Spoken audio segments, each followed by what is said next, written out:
پەرز لەیلام کاتت باش سپاس بۆ ئامادەبوونت لە بەرنامەی دیالۆگی ئەمڕۆمان. سلامی لە خزمەتێوە و بینەرانی بەڕێستان لە سپاس بۆ داوەتتان. زۆر سپاس بۆ ئامادەبوونت. هەروەکو خۆتان ئاگادارن کۆبوونەوەی ئەمریکا و ئێران کە قەوڵوا بۆ ڕۆژی چوارشەمە بەڕێوە بچێت هەم بەشی فەنی و هەم سەبارەت بە وزەی ئەتۆمی شەمە گیرە. ئەم مەراحلە چۆنە؟ جیاوازی کۆبوونەوەکان لە چیدایە؟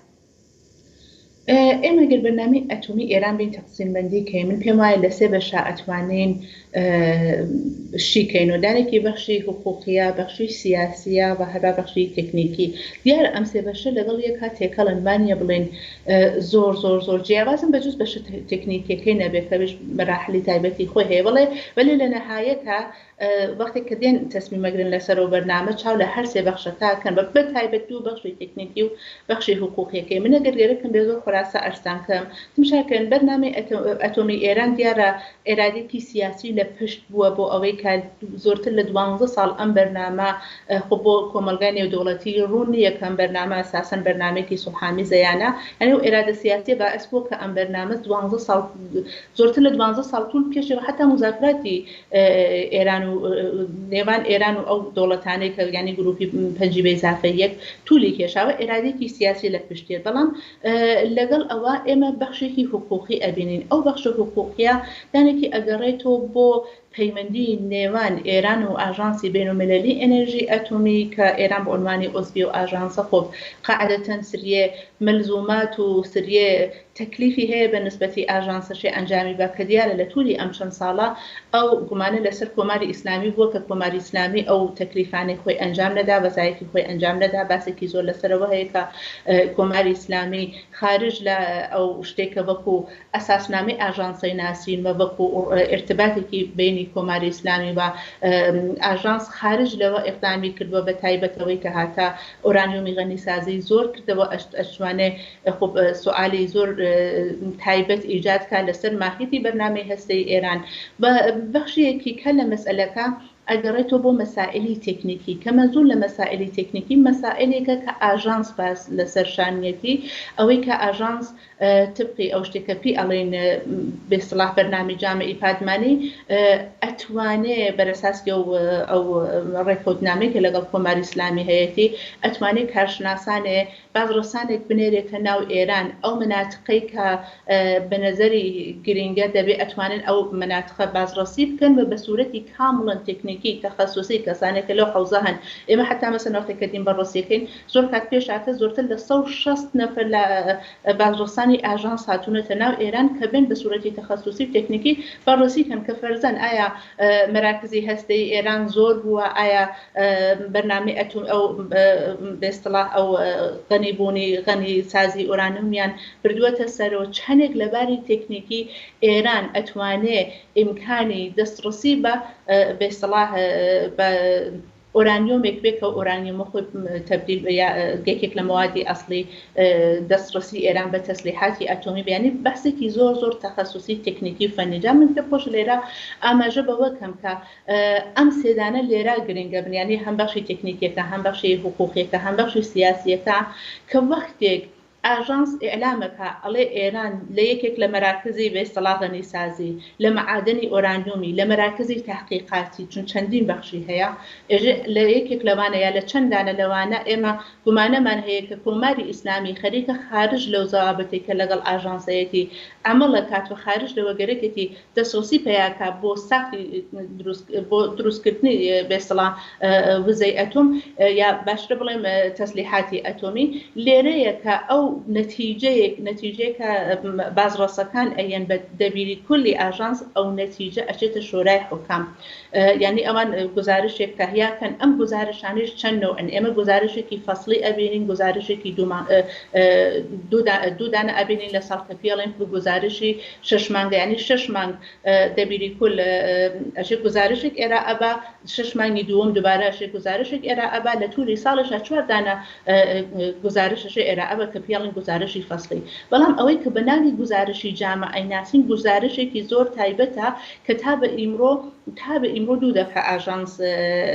یعنی ئێران ئەلبەتە حسابێ بە سێوەمین دەورە کە ئێران مەجبورە ئەو گزارشە بۆ ببەخشن دەبیری کول مەجبورە ئەو گزارشە بۆ ئاژانس تەهیەکە جا ئەو گزارشە کامڵن تکنیکیە کامڵن تەخەسوسیە خارج لە بەحسای بە ئیستلاح سیاسیە کە پیان خۆش بێ پیان خۆش نەبێ ئەگەر شتێ بە سوورەتی عینی واقعی وجودی بێ لەو شتانێکە گومانە لەسەر کۆماری ئیسلامی هەیە ئەوە ئەچێتە ئاژانس گزارشەکەی تەهیا کات بە ئاژانس لە تەریخی شورای حکام و ئەتوانێت ئەوە لە ئەسڵا ئێراعەبە بەکوێ بە شورای ئەمنیەت جا لەوێ شورای ئەمنیەت تەسمیمەگرێ دوو دەفعە ئەو شتە ئەنجام بۆ دەفێکی کە لە ساڵی 1984 و 1984 کە ئاژانس هات ئەو گزارشە جامعەی تەهیە کرد دای بە شورای حکام دای بە شورای ئەمنیەت بە تەحریمەکان عەلەیهی ئێران ئیعمال کرا دانێکیشی لە دوای بەرجام بوو کە ئاژانس دووبارە ئەو گزارشە جامعەی تەهیە کردووە نەتیجەکەی ئەوە بوو کە ئێران لە ساڵی 2015 بەبعد وتیان ئێران خەریکە بە سوورەتی ئاسایی و ڕسمی کاری خۆی ئەنجامات بەڵام ئیتر لە دوای ئەوە کە بەحسی خروجی دەوڵەتی ترامپ لە بەرجام پێشات و ئێران ڕوونسازی ناکردو لە بەرنامەکانی خۆی بەخشە تکنیکیەکەش دچاری کێشە بوو بەخشە حقوقیەکەی لە ئەسڵا بەخشێکی تایبەتە کە کارشناسانی حقوقی ئەنجامان بەڵام لە نەتیجە هەرسێ بەحسەکە ینی بەحسی حقوقی بەحسی سیاسی و بەحسی تکنیکەکە لە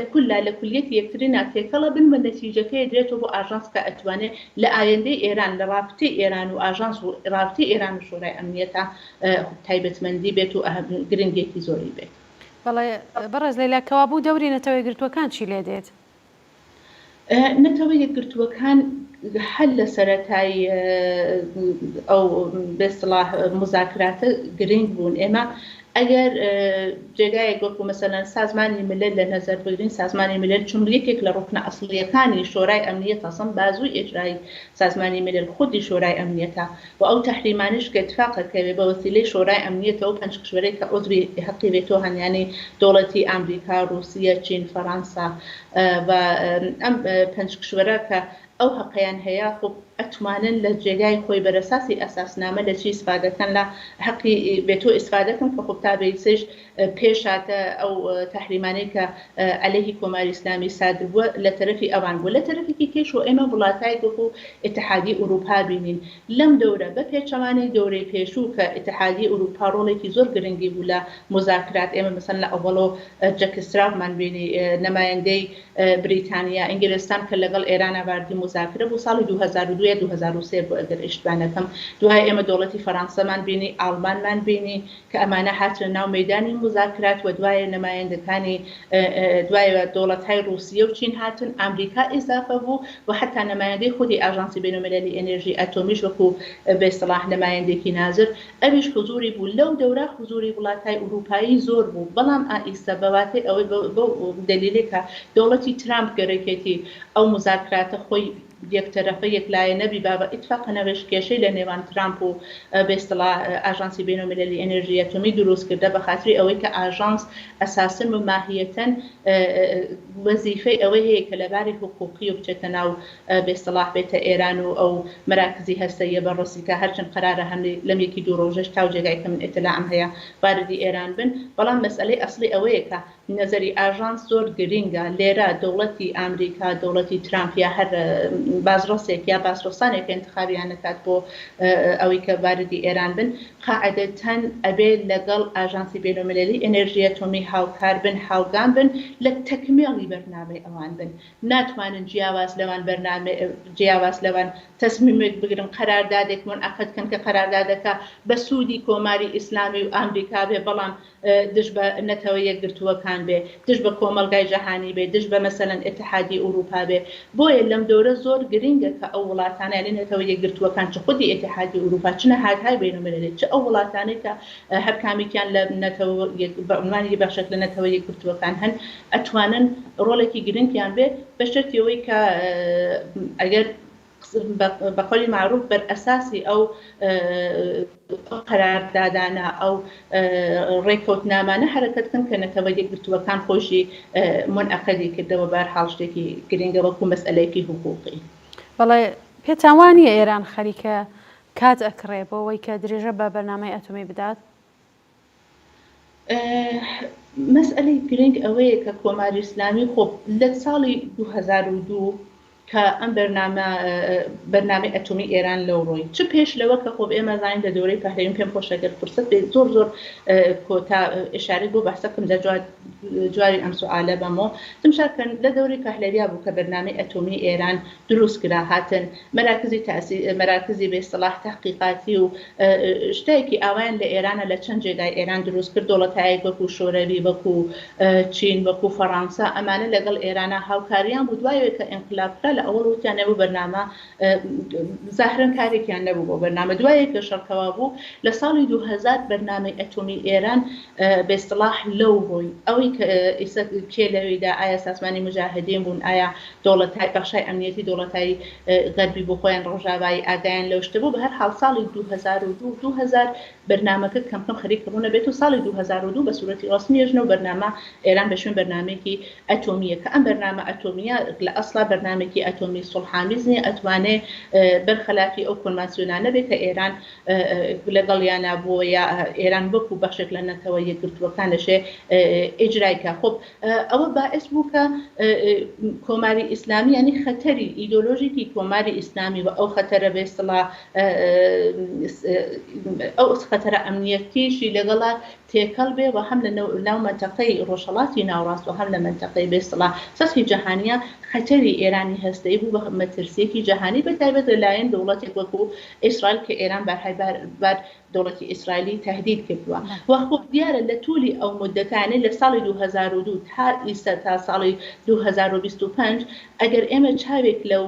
بێسڵات گزارشی ئاژانسکەین گزارش هەیە کە چه ئیسا مەترەحە کرێ بە چ گزارشایی کە دەبیری کولی پێشوو ئێرائیدا بوو لە زۆربەی ئەوانە مەترسی ئەوە هەیە کە کۆماری ئیسلامی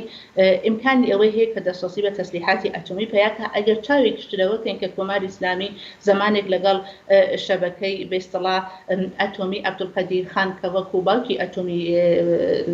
پاکستان ئەیان ناسی هاوکاری بووە ئەو مەترسیە ئیجاد بوو مەسئلە ئەوەیە کە لەگەڵ ئەوە دەوڵەتایەک وەکو تورکیا وەکو عەرەبستان هەر لە ساڵی 2015 و 16 ئەوانەی ژوتیانە ئێمە چون لە منتەقەیەکان کە لەگەڵ کۆماری ئیسلامی دەڕاوسێهێن بۆیە بۆ ئەوەی کە بتوانین تەوازونی تەوازونی کوڕا حفظکەین ئێمە بەرنامەی ئەتۆمی سڵحامیزمان نەبێەوەی کە ئەوان نیروگاهای هەستەی خۆشیان تا حدێک ئەبەنە سەرۆ بەڵام خۆ زۆربیان لە ژێرنەزەری بێسڵا ئاژانسی بینالمللی ئەنرژی ئەتۆمیان بە ئەو خەتەرەکە ئێران هەیەی فعلا تا بەیسە لەلایەن ئەو دوو دەوڵەتایەکی کە ئیحساس نەبووە لە نەتیجە بۆچی ئەو مەسئلە پێشاتە چون کۆماری ئیسلامی ڕوونکردنەوەی نییە بۆ ئەو مەسئلە کۆماری ئیسلامی بە پێچەوانەی ئەو ڕێکەوتنامانەی کە هەیەی لەگەڵ ئاژانسی بینالمللی ئەنرژی ئەتۆمی بە پێچەوانەی حتا مەسەڵەن خودی تەوافقی بەرجەم بەرنامەکانی وان نیشانات کە گەرەکەتی بە تەسلیحاتی ئەتۆمی دەسترسی پێیاکە ئەگەر بتوانێت چون زاهرن ئەو علمەی هەیە بەڵامی سە عەمەڵەن چەنێک بتوانێت ئیجرایکە مەسئلەیەکی کەیە مەسئلەیەکی تریش ئەوەی کە لە ناوخۆی ئێران بە پێچەوانەی ئەوەی کە خامنەی ئەڵێ ئێمە خۆ وەکو فتوا چاولۆ مەسئلە فتوای داوتکیتی وەکو مەسئلەیەکی حرام چاولۆ شتاکەین ئەسا بینین عەمەڵەن کۆماری ئیسلامی ئەگەر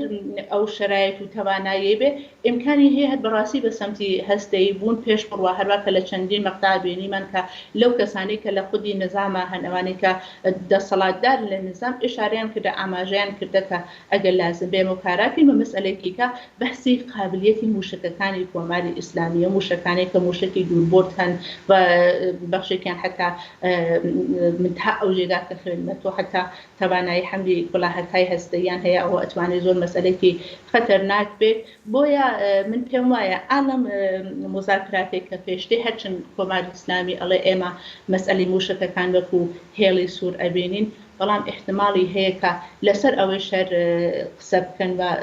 لەسەر ئەوەش بە هەر حاڵ یا بە تەوافقێکە گەن یا بە تەوافق ناگەن ئەگەر بە تەوافق بگەن دیارە کۆماری ئیسلامی من با فکرەکەم و کە احتمالاً لە بەخشێک لەو شتانەی کە قەبلەن وەکو هێڵی سووری خۆی مەطرحی کرد بوو مەجبورە لەوانە چاوپۆشی کە و ئەگەریش تەوافق نەکەن بە احتمالی زۆر ئێران تووشی قەیرانێک مەسئلەیەک بە تایبەت لەگەڵ ئیسرائیل ئەبێت کە ئیسرائیل لەسەر مەسئلە زۆر زۆر زۆر بۆی زۆر سوورە کە بە هیچ عنوان ئیجازە ناین ئێرانێکی ئەتۆمی لە ڕۆژهەڵاتی ناوڕاست دروست کرێ بە هەروە بردی موشکەکانی ئەو نەبێت کە هەر لەحزە دەرەکی بێ ئێرادە بکات حملەکاتە سەر ئیسرائیل. بەڵێ باسی دەوری ئیسرائیلتان کرد لە ئاخری قسەکانتانە، پێتان وایە دەوری ئیسرائیل چییە بێت؟ زۆر جار باسی ئەوەش دەکرێت کە ئەم هەیئەتەی ئەمریکا کەم دەچروبەیە، ئایا وایە؟ هەیئەتی ئەمریکایی ئەگەر ئێمە بین مقایسەیکەین لەگەڵەوە هەیئەتە پێشوانە ئەمەڵەن نتوانین بڵێن هەیئەتی ویتکاف ئەمەڵەن هەیئەتێکی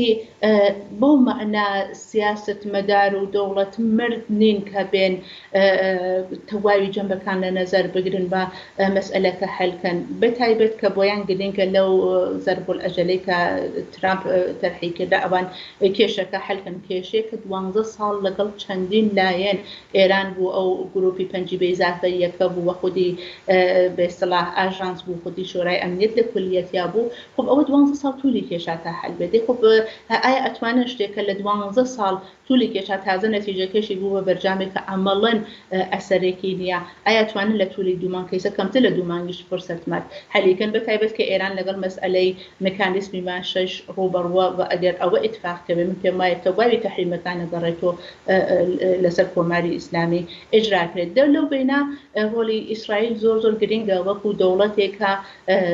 شاید بڵێم مهمترین متحدی استراتیژیکی ئامریکا لە ڕۆژهەڵاتی ناوڕاستە یعنی ئەم دوانە نوعێک ارتباطی استراتیژیکی ئەمیقیان لەگەڵ هەیە خۆب لە تەرەفێکی کێش و ئەبینین کۆماری ئیسلامی بە پێی تەواوی ئەو شتانی کە وتویەتی وەکو ئیدۆلۆژی وەکو بەرنامەهایەکە ئیجرایەکە بەڕاستی بۆی مهمەکە ئیسرائیل ئەگەریش لە بینی نەبات زۆر زۆر زۆر لاوازی کاتوانی خەتەری ئەمنیەتی واقعی دژی ئیسرائیل وجودی هەیە ئیسرائیلێکە گەورەترین خەتەری خۆی ئەگەر لی بپرسن خەتەری دەرۆی تۆ خەتەری بێستوڵا بینۆمەلەلی دژی تۆچیە ئێژێ کۆماری ئیسلامی کۆماری ئیسلامیەکە هەستەی بێت ئەمەڵەن پێم وایە کە ئیجازەنا ئیسرائیل ئەمەڵەن بمێنێتەوە ئەوەیە کە ئیسرائیل زۆر زۆر بۆی گرنگە من بارهای بار لە تەلەڤیزیۆنی ئێوەیە لە میدیاکانی کەش باسم لەسەرەوە کردەکە ئیسرائیل بە کۆمەکیات بێ کۆمەکی ئەمریکا ئەگەر بزانێ منافعی ئەمنیەتی یعنی ژیانی ئەکەوێتە خەتەر حتما دژ بە بەرنامەی هەستەی ئێران ئەمەڵەکە هەروەکە نەتانیاهو ئاماژەی پێکردە ئیمڕۆ ئاماژەی کردە بۆ مەسئلەکە کە ئێمە بە هیچ عنوان ئیجازە ناین کە کۆماری ئیسلامی ئۆرانیۆمی غەنی سازی بێت بۆەوەی کە بتوانێت ئەسڵ ینی لە کولیەتە لەگەڵ ئەو بەرنامەی هەستەی کۆماری ئیسلامیە کێشەیان هەیە کێشە گەڕێتەوە بۆ مەوجودیەتیان بە من پێم وایە لە نەهایەتا ئیسرائیل ئەگەر لازم بێ بە تەنیا ئەقدام کاگەر بزانێت توافقێکی باش نییە بۆ ئیسرائیل بەنەفعینیە هەتا ئەگەر ئەمریکا و توافق ئەنجام بات پێم وایە ئیسرائیل بۆ خۆی ئەقدامی خۆی ئەنجام بات. بەڵێ بەڕێز لەیلا سپاس بۆ ئامادەبوون لە بەرنامەی دیالۆگی ئەمڕۆمان. زۆر سپاس. جارێکی تر سپاس بۆ لەیلا مەڕواتی لێکۆڵەری سیاسی کە لە بەرنامەی دیالۆگی ئەمڕۆ کە سەبارەت بوو بە دانوستانەکانی ئێران و ئەمریکا بەشدار بوو. ئازیزان و خۆشەویستان سپاس بۆ ئێوەش کە تا کۆتایی بینەر و بیسەری بەرنامەی ئەمڕۆی دیالۆگ بوو کە من ئەمڕۆ لە جێگەی هاوڕێ هاوکارم مەحیای رجی پێشکەش بە ئێوەی خۆشەویستم کرد. تا دیدارێکی تر هەر شاد بژین.